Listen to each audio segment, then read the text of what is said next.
Mesdames et messieurs les chevaliers de la plume, des ondes et de la toile, chers camarades de la direction de campagne. Comme nous le savons tous, le corps électoral du Congo est convoqué pour l'élection du président de la République, et ce, conformément à la Constitution. Déjà hier, 17 mars 2021, une partie de ce corps électoral, constitué des membres de la force publique, s'est rendue aux urnes. Le 21 mars prochain, le reste des électeurs, les populations civiles, accompliront à leur tour leur devoir civique. Dans le cadre de ce processus électoral, notre candidat, Denis Sassou Nguesso, a lancé sa campagne le 5 mars dernier par un méga meeting à Pointe-Noire, poumon économique de notre pays. À cette occasion, une marée humaine, c'est peu de le dire, dans une osmose vibrante, avait pris d'assaut la place de la République de la ville océane, témoignant ainsi de l'attachement des populations de ce département à celui que nous qualifions aimablement de bâtisseur infatigable. Depuis lors, Denis Sassou Nguesso, notre candidat, sillonne le pays. D'ailleurs, il vient d'arriver ce matin à Djambala, chef-lieu du département des Plateaux, où il tient un méga meeting. Il regagnera Brazzaville demain, 19 mars 2021, pour boucler sa campagne par un terrain-meeting au boulevard Alfred Raoul. De Pointe-Noire à Djambala, en passant par Loango, Dolizy, Sibiti, Madingo, Kinkala, Infondo, Wesso, Evo et Oando, l'enthousiasme suscité par la candidature de Denis Sassou Nguesso est resté constant. L'effervescence des populations des différents départements autour de cette candidature témoigne manifestement de leur adhésion au projet de société du camarade candidat. Ensemble, poursuivons la marche. Partout où il est passé, les populations lui ont exprimé sans réserve leur engagement à le reconduire massivement à la magistrature suprême dès le premier tour.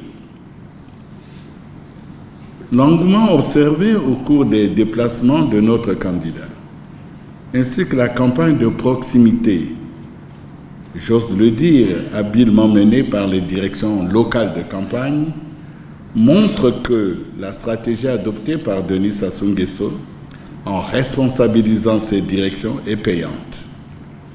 Parallèlement aux actions réalisées par la Direction nationale de campagne, que nous avons l'honneur de conduire, les activités entreprises par les directeurs locaux de campagne dans les 151 circonscriptions ont davantage rapproché le candidat de l'ensemble des populations.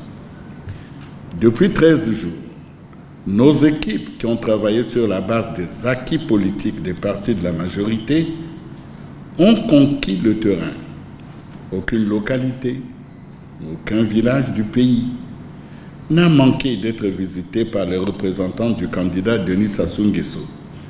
Cela démontre qu'il est le seul candidat crédible à même de rassembler autour de lui les Congolaises et les Congolais de tous horizons. L'utilisation des technologies de l'information et de la communication a été déterminante dans cette bataille électorale qui se tient en pleine pandémie de Covid-19. Tous les canaux de communication ont été mobilisés pour véhiculer à la fois le projet de société et l'image de notre candidat. Nous avons voulu d'une campagne moderne, dynamique, populaire et surtout de proximité pour faire élire sans ambiguïté notre candidat. Lui-même appelle cela DSN Smart, c'est-à-dire un système qui nous a permis de faire vivre en simultané la campagne en temps réel dans chaque département.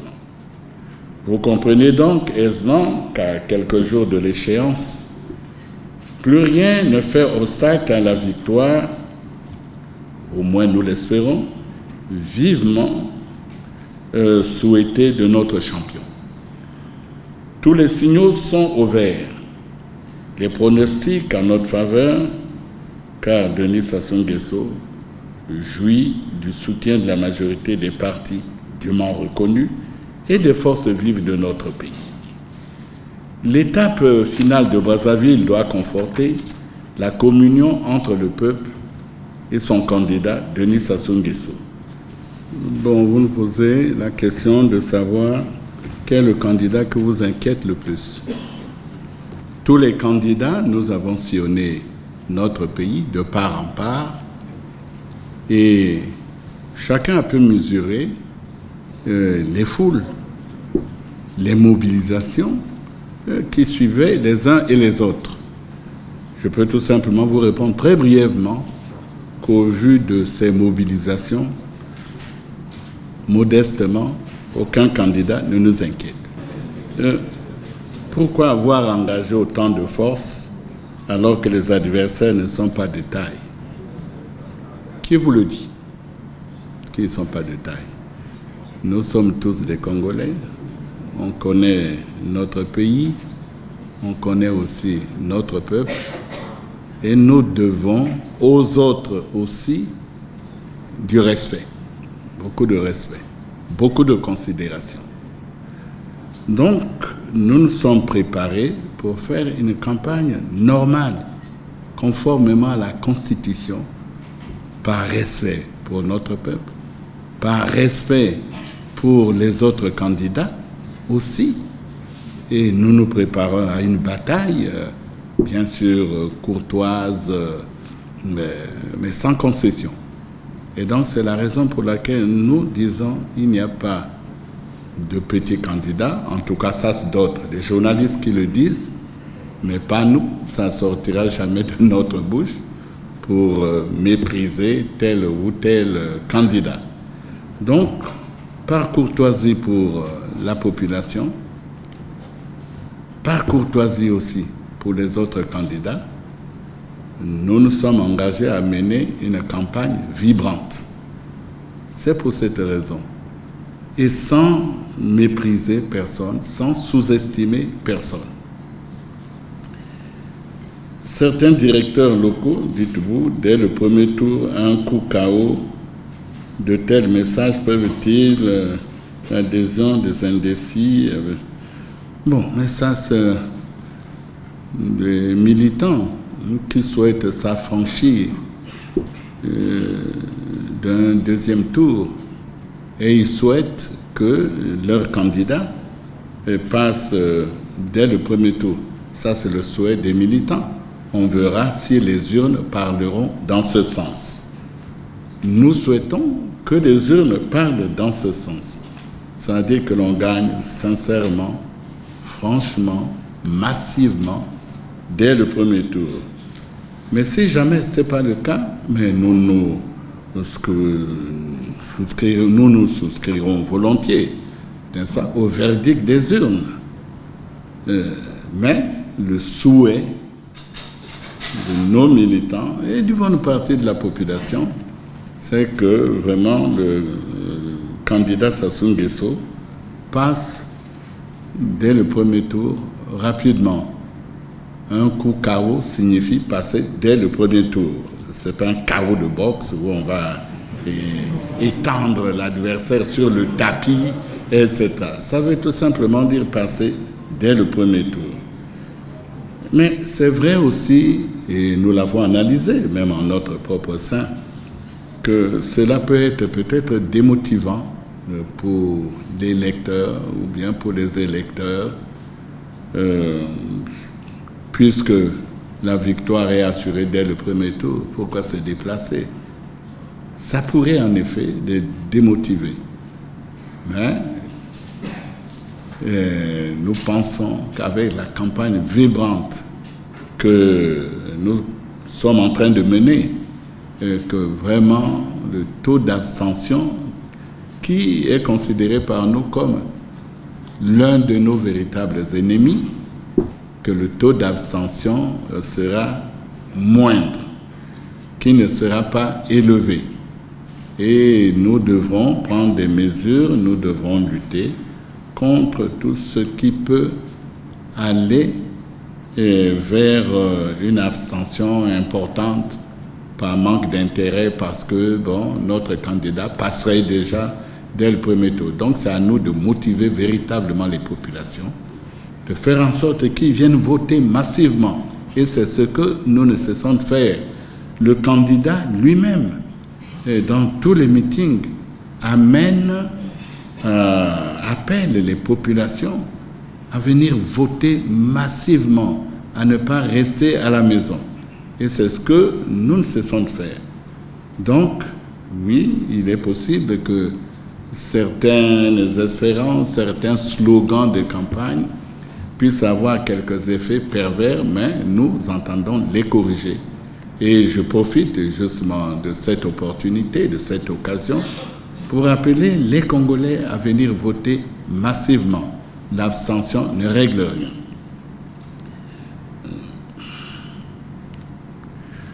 Avez-vous fait des sondages? Non, à ma connaissance, nous n'avons pas fait de sondages. Bon, le vrai sondage, c'est le terrain. C'est le terrain qui nous le dira. Ce qui commande notre optimisme aujourd'hui, ce n'est nullement des sondages, c'est tout simplement la mobilisation sur le terrain, de vraie mobilisation sur le terrain que nous constatons à chaque sortie de notre candidat ou à chaque sortie de ceux qui plaident pour notre candidat, c'est-à-dire l'équipe de campagne. Le candidat se prépare-t-il à un deuxième tour? Nous nous préparons à tout. Nous souhaitons, c'est vrai, un coup KO, oui, c'est-à-dire passer dès le premier tour, au vu de quelques indices que nous observons sur le terrain. Nous souhaitons donc passer dès le premier tour, mais si les urnes parlent autrement, on ira au deuxième tour, même sans le souhaiter. Si c'est ça le verdict des urnes, on ira au deuxième tour. Donc, il faut se préparer à tous les scénarios possibles, sans en exclure aucun. Notre espoir est grand qu'on pourrait peut-être s'affranchir d'un deuxième tour. Alors, les autres candidats se plaignent de l'occupation de l'espace public. Je n'ai pas très bien compris, mais Thierry Mongala y répondra. L'occupation de l'espace public, à mon avis, est libre. Quand je passe dans les ronds-points ou les plus grandes places d'ici, je vois des affiches de tous les candidats, en tout cas la plupart. Je vois leurs affiches, parfois de dimension même supérieure aux affiches de notre candidat. Bon, y aurait-il des espaces où il serait désavantagé? Bon, puisque vous nous le dites, mais je peux affirmer que l'occupation de l'espace se fait conformément au texte. En tout cas, il est libre pour tous les candidats, il est équitable pour tous les candidats. Peut-être sur ce point, le ministre de la Communication pourra-t-il donner quelques précisions? Je crois que vous avez donné la réponse juridique qui est applicable à la situation. L'espace public est ouvert à tout le monde. Bien entendu, s'il y a des tracasseries, elles ne relèvent ni de la campagne du candidat Denis Sassou Nguesso, ni d'un sympathisant ou d'un militant de la campagne du candidat Denis Sassou Nguesso. Je crois comprendre dans la question de notre ami du média Afrique Média qu'il évoque deux points. Le premier, c'est ce qu'il a appelé les tracasseries pour certains candidats à avoir accès à certains lieux pour les meetings. Je vous rappelle que nous ne sommes pas l'administration, nous sommes une équipe de campagne, donc une équipe de droit privé. S'il y a des questions à poser, c'est aux candidats concernés et aux administrations qui délivrent l'accès à cet espace public, parce que pour une manifestation donnée, il y a la nécessité de demander une autorisation. Donc s'il y a eu des tracasseries, je vous renvoie nous vous renvoyons aux candidats concernés et aux administrations. Nous ne sommes pas concernés par cela. Nous, ce que je peux en dire, c'est que conformément à la loi, nous demandons au préalable l'accès aux espaces publics concernés. Par exemple, camarade directeur national de campagne, demain nous avons un grand meeting, le Terra Meeting dont vous avez parlé. Cet espace a été sollicité en temps et en heure auprès des autorités administratives compétentes. Le deuxième volet concernant l'affichage, là également l'espace public est ouvert. Juste un petit bémol, il y a des emplacements pour l'affichage géant. Il s'agit là d'emplacements privés appartenant à des entreprises privées et ce sont des emplacements pour lesquels ces entreprises délivrent effectivement l'espace à condition qu'il soit payé. Donc là également, il n'y a de la part d'aucun candidat et encore moins du candidat Denis Sassou Nguesso et de sa campagne, il n'y a aucune tracasserie pour quelque candidat que ce soit, puisqu'il s'agit tout simplement d'entreprises à caractère capitaliste. Voilà ce que je pouvais ajouter comme complément. J'ajoute quand même, puisque vous abordez cette question, avec l'autorisation du directeur national de campagne, s'il y a une campagne qui peut éventuellement se plaindre de quelques tracasseries, ce ne sont pas des tracasseries, mais la vandalisation d'un certain nombre d'affiches que nous avons constatées chez plusieurs candidats, finalement. Mais donc voilà, et à ce niveau-là, nous sommes à égalité face à l'incivisme de certains citoyens. Notre ami du journal Polélé demande si nous trouvons normal que sur les affiches du candidat DSN, il y aurait l'incrustation, c'est le terme employé, d'images d'autres personnes. Bon, je suis désolé de rectifier votre propos, chère madame. Ce ne sont pas les affiches du candidat Denis Sassou Nguesso estampillées comme relevant de la campagne du candidat, c'est-à-dire de l'organisation de la campagne. Il s'agit d'affiches émises, éditées par des militants, des sympathisants, des fanatiques, comme on dit en football chez nous, qui, pris par l'enthousiasme, décident d'éditer, d'imprimer des affiches avec leur propre effigie à côté de celle du candidat. Écoutez, nous trouvons ça comme étant la manifestation d'un enthousiasme peut-être excessif, mais bon enfant. Tout le monde sait bien que, comme on dit, il y a un fauteuil, il n'y en a pas deux, il n'y a pas un fauteuil pour deux, il y a un fauteuil présidentiel pour le vainqueur de l'élection. Si vous voyez ma photo à côté de celle du candidat, vous saurez que je ne suis pas candidat, ni à la présidence, ni à la vice-présidence, qui n'existe pas. Donc là-dessus, je ne peux que vous répondre qu'il ne s'agit que de l'enthousiasme des militants, et c'est bon enfant. J'aurais aimé, madame, que vous posiez la question à certaines autres campagnes, parce que nous fréquentons les mêmes médias, nous lisons les mêmes choses sur les mêmes médias et notamment numériques. Il conviendrait plutôt de poser la question de savoir pourquoi certains candidats utilisent sans autorisation, et là pour le coup c'est moins bon enfant, l'effigie d'un ancien président de la République, de surcroît plus de ce monde, et donc incapable de protester, mais qui a un parti politique qui se considère comme héritier de son action et de ses valeurs, et que des partis en lice utilisent l'effigie de ce défunt président, que le parti héritier des valeurs n'est pas dans le processus électoral, au point où il a émis une protestation écrite et publique. Je crois que votre question devrait plutôt se poser au niveau de ces candidats-là. Madame, voilà, c'est ce que je pouvais éventuellement vous répondre. Oui, il y a des affiches enthousiastes, des fanatiques, très bien. C'est du débordement affectif, appelons ça comme ça, mais ça ne nuit ni à la crédibilité du scrutin, ni à sa sincérité. La crise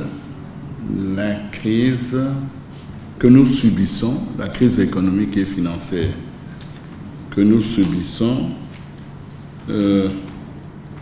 c'est elle qui est la principale cause de l'arrêt de la marche vers le développement.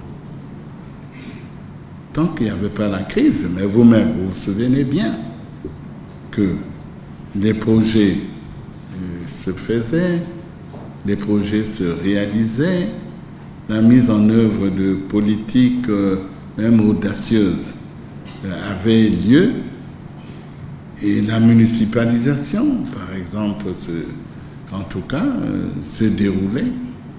Et ce n'est que lorsque, à la suite des chocs exogènes, il ne faut jamais oublier que cette crise n'est pas partie des facteurs internes, mais plutôt des facteurs externes. Ce qu'on appelle choc exogène, c'est-à-dire tout simplement le prix d'une denrée d'exportation, par exemple par nous, s'effondre. Si cette denrée avait un impact, une part extrêmement importante dans notre budget, le budget se retrouve ainsi amputé d'une partie notable de ses ressources. Et c'est cela qui a impacté considérablement la marche, le projet de société, la marche vers le développement. C'est ainsi que, faute de ressources, des projets entiers ont été arrêtés. Les projets de la municipalisation qui avaient déjà démarré ont été arrêtés. Des grands projets sociaux, par exemple des 12 hôpitaux généraux dont on parle, etc., ont été arrêtés. La cause fondamentale, c'est la crise économique, désormais aggravée par la crise sanitaire. Le déterminant de cette crise est d'origine extérieure. Bien sûr, il y a eu aussi, et on l'a reconnu, des efforts de gouvernance qui ont été assez faibles. Ça aussi, c'est reconnu. Mais fondamentalement, l'arrêt de la marche vers le développement découle tout simplement du fait que les ressources se sont retrouvées en désajustement par rapport aux dépenses. Dépenses d'investissement, dépenses de fonctionnement. Alors donc, il ne faut pas renverser les déterminants, c'est-à-dire ce qui a causé véritablement la crise. C'est les chocs exogènes. Cela dit, vous parlez des antivaleurs. Les antivaleurs ont été reconnues. Le président lui-même l'a reconnu. Voilà, je vous cite même une phrase du président. Le président a dit que oui, la crise que nous subissons actuellement est d'origine extérieure. Elle découle de l'effondrement du prix du pétrole. Mais elle a aussi été aggravée par nos faiblesses dans la gouvernance. Ça, je le cite, texto. Donc, ne renversons pas, n'est-ce pas? Ça a mis en lumière, nos faiblesses dans les problèmes de gouvernance, mais le déterminant a été justement d'origine extérieure. Maintenant, vous dites, oui, vous vous apprêtez encore, au lieu de punir, vous aimez punir. Quand il s'agit des autres, c'est facile. On demande de couper des têtes, etc. Non, lisez bien le projet de société, ensemble vers la marche. Ensemble, le projet de société. Voilà. Lisez bien. Si vous arrivez vers un certain nombre de politiques publiques qui sont préconisées, il y a la mise en œuvre, il y a la confection, l'élaboration et la mise en œuvre d'une stratégie portant sur les politiques publiques de lutte contre la corruption, des politiques publiques de lutte contre les antivaleurs. C'est écrit. Donc c'est, oui, une composante très importante en tout cas, du projet social de notre président candidat. C'est une dimension importante avec laquelle il faudra compter, c'est-à-dire lutter contre les antivaleurs. Il faut lutter contre les antivaleurs, et ça c'est le souhait de tout le monde, y compris du gouvernement lui-même, comme vous le savez. Alors donc, pas d'excès dans ces questions qui consistent à assainir les mœurs publiques, n'est-ce pas, à lutter contre la perversion de ce que nous-mêmes faisons comme politique publique dans les efforts que chaque gouvernement doit faire. Et il vous souviendra que ces questions concernent pas seulement le Congo. Je crois, personne ne dira que c'est au Congo seulement qu'il y a des antivaleurs. C'est partout. C'est partout. Puisque dans certains pays pourtant développés, des présidents, j'apprends là, ils sont même condamnés pour ça, des présidents. Eh oui, mais c'est tout ça, hein, les antivaleurs. Alors donc, bref, je voudrais qu'on ne s'échauffe pas sur ces questions, mais que plutôt de façon responsable, on travaille à mettre en place des politiques publiques sur ces questions importantes. Des politiques publiques qui assainissent les mœurs, etc. Donc voilà ce que je peux dire, et faisons confiance quand même à notre candidat que s'il passe, il tiendra ce qu'il dit. S'il passe, il tiendra ce qu'il promet. Donc voilà ce que je peux vous dire à l'instant présent. J'ai même lu vraiment avec beaucoup de plaisir, en tout cas quelque chose qui était écrit dans une des affiches, l'expérience au service de l'avenir. L'expérience au service de l'avenir de ce pays. Qu'il est dangereux de remettre l'avenir de tout un peuple, et surtout par ces temps de crise, mais entre les mains de quelques amateurs. Donc l'expérience au service de l'avenir, et celui qui est porteur de cette expérience au service de l'avenir, mais c'est le président Denis Sassou Nguesso. Et à mon avis, en face, c'est des marchands d'illusions. Celui qui a un bilan dont il peut parler, même sur les parties les plus difficiles, sur les aspects, les dimensions les plus difficiles, celui qui peut se targuer d'avoir fait quelque chose pour notre pays et le Congo moderne, chacun le sait, c'est essentiellement le président Denis Sassou Nguesso qui l'a construit.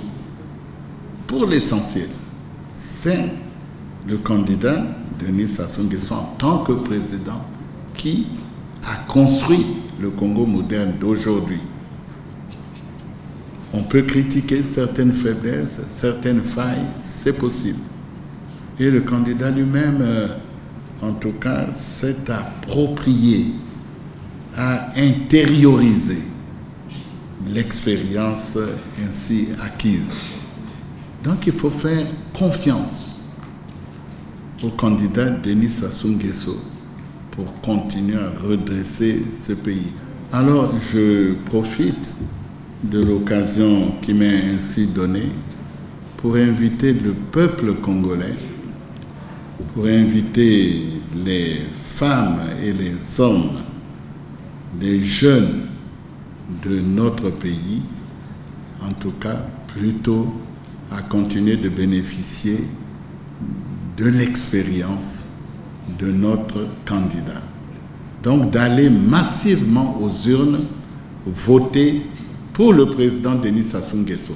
En tout cas, c'est notre souhait le plus ardent. Merci beaucoup.